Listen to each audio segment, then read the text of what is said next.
आज आपण directional डेरिव्हेटिव्हमधली fourth केस पाहणार आहोत, लाईन. आता लाईनमध्ये आपण आत्तापर्यंत काय काय बघितलं, along the vector towards the point, normal to the surface, आणि आता लाईन पाहणार आहोत. आता अलॉंग द व्हेक्टरमध्ये काय होतं की त्यामध्ये आपल्याला एक इक्वेशन होतं, म्हणजे फाय होता, आणि प्लस आपल्याकडे एक इक्वेशन होतं जे की IJK फॉर्ममध्ये होतं. त्याच्यावरून आपण ए बार काढला होता, म्हणजे तो आपला ए बार होता. ए बारवरून आपण ए कॅप काढला होता, बरोबर. मग नंतर टुवर्ड्स द पॉईंटमध्ये आपल्याला 2 पॉईंट्स दिलेले होते. नॉर्मल टू द सरफेसमध्ये आपल्याला 2 पॉईंट्स आणि 2 इक्वेशन्स दिलेले असतात. आता लाईनमध्ये काय दिलेलं असतं बरं, लाईनमध्ये फाय असतो, म्हणजेच ते इक्वेशन झालं, त्याचे पॉईंट्स दिलेले असतात. आणि लाईनमध्ये ओळखण्याचा प्रश्न म्हणजे XYZ इक्वल्स टू ह्या फॉर्ममध्ये दिलेलं असतं, म्हणजे एक लाईनचं इक्वेशन दिलेलं असतं. एक्स काहीतरी दिलेला असतो, equals to y equals to z, ह्या अशा काहीतरी फॉर्ममध्ये दिलेलं असतं. ठीक आहे, तर आपण त्या अगोदर आपण क्वेश्चन पाहूया. Find directional derivative of phi दिलेलं आहे आपल्याला, of XY² plus YZ³ at 2 - 1 1 along the line 2 of x - 2 equals to y + 1 equals to z - 1. Step 1मध्ये काय करणार, del phi equals to I bar डॅबा x ऑफ इक्वेशन काय आपलं XY² plus YZ³ plus J bar of डॅबा y of equation XY² plus YZ³ plus K bar डॅबा Z of XY² plus YZ³. नंतर I bar of derivative काढायचं. एक्सचं derivative 1, Y² constant आहे असा, पुढे x नाही म्हटल्यावरती टी टर्म 0 होऊन जाईल, म्हणजे 1 of Y² plus J bar of जेचं डेरिव्हेटिव्ह काय विथ रिस्पेक्ट टू काय Y आहे, म्हणजे एक्स कॉन्स्टंट आहे असा, 2 पुढे Y 2 - 1 1 प्लस एक्सचा डेरिव्हेटिव्ह 1 कॉन्स्टंट Z³ आहे असा, म्हणजे आपला डेरिव्हेटिव्ह काय आला 2XY plus 1 of Z³ plus K bar of with respect to Z. इथे Z आहे का नाही, म्हणजे ही टर्म 0. Y कॉन्स्टंट आहे असं, 3 पुढे Z raise to 3 - 1 that is 2, म्हणजे 3YZ².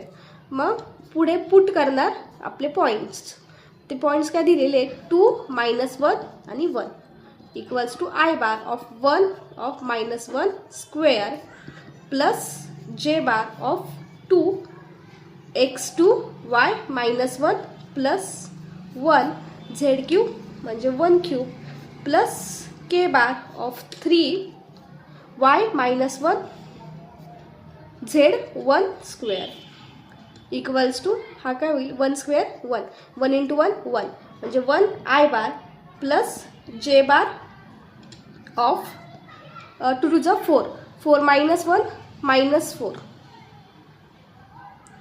प्लस इथे 1, म्हणजे इथे किती येईल -3 प्लस K बार ऑफ इथे -3 equals to 1 I bar -3 J bar -3 K bar. हा काय आला आपला डेल फाय आला. स्टेप सेकंडमध्ये आपल्या लाईन काय दिली, लाईनचं equation line 2x - 2 equals to y plus 1 equals to Z - 1. आता आपल्याला एक्स जो टर्म असतो ना, तर हा आपल्या 1 पाहिजे असतो. इथे आतमध्ये 1 आहे, पण आपलं बाहेर काय इन ब्रॅकेटच्या बाहेर 2 आहे, तिथे आपल्याला काय पाहिजे 1 पाहिजे. आता 1 पाहिजे आपल्याला तिथे, मग त्यासाठी आपण काय करणार 2 ने डिवाइड करणार होल टर्मला, डिवाइड बाय 2 वी गेट. ठीक आहे, म्हणजे 2 of x - 2 divided 2 equals to y plus 1 divide 2 equals to Z - 1 divide 2.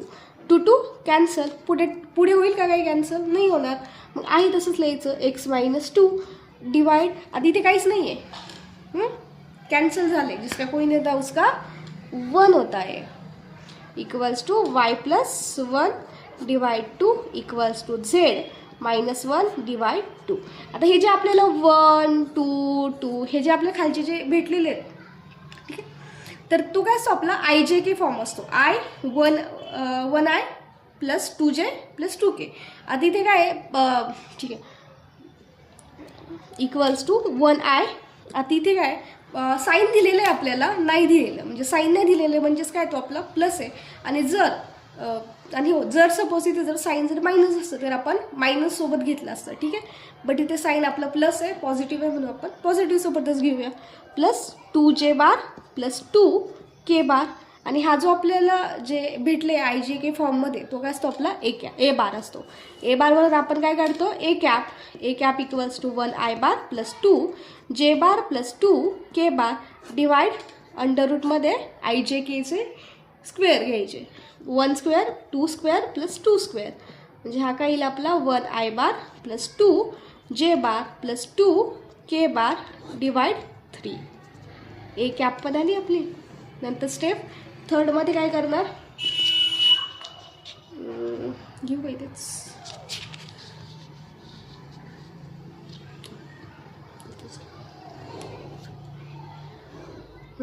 आता स्टेप थर्डमध्ये काय करणार आपण, directional derivative, that is D equals to काय असतं आपला डेल फाय इंटू ए कॅप. आपल्या आता डेल फाय काय किती आलेलं आहे, 1i bar minus 3j bar minus 3k bar multiply a cap किती आहे आपली 1i bar plus 2j bar plus 2k bar divide 3. आता हा जो डिवाइड 3 आहे हा सगळ्यांना जाईल, i into I, j into J, k into K करायचं, मल्टिप्लाय करायचं सिमिलर टर्मची. 1 into 1 3 into 2 6, but minus plus minus, 3 into 2 6 plus minus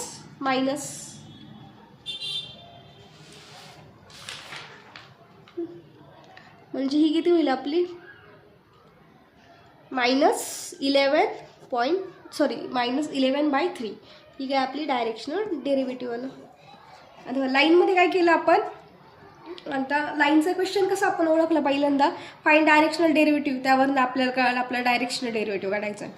आता आपल्याला हे एवढं कळालं आपलं डायरेक्शनल डेरिव्हेटिव्ह काढायचं आहे. आता त्यातली कोणती केस वापरायची, बरोबर. तर आता त्यामध्ये काय दिलं आपल्याला, लाईनचा शब्द दिलेला आहे आणि प्लस आपल्या लाईनचं जे इक्वेशन आहे ते आपल्याला x² y² z² अशा फॉर्ममध्ये भेटतं. त्याच्यावरून आपण हे पण ओळखलं की आपल्याला केस जी आहे ही आपल्याला लाईनच्या ह्या केसने सॉल्व्ह करायची, बरोबर. मग आपण काय केलं, फायवरनं आपण डेल फाय काढला. डेल फाय काढल्यानंतर मग आपण लाईनचं इक्वेशन घेतलं आणि नेहमी आपला जो एक्स असतो तर एक्सचा जो कोइफिशियंट असतो तो आपला 1 पाहिजे. इथे आपला कोइफिशियंट 1 आहे पण आपल्या ब्रॅकेटच्या बाहेर 2 आहे, बट आपल्याला तो 2 नको होता म्हणून आपण काय केलं, डिवाइड बाय 2 केलं बाय होल टर्मला, सगळ्याला केलं आपण, सगळे इक्वेशनला केलं.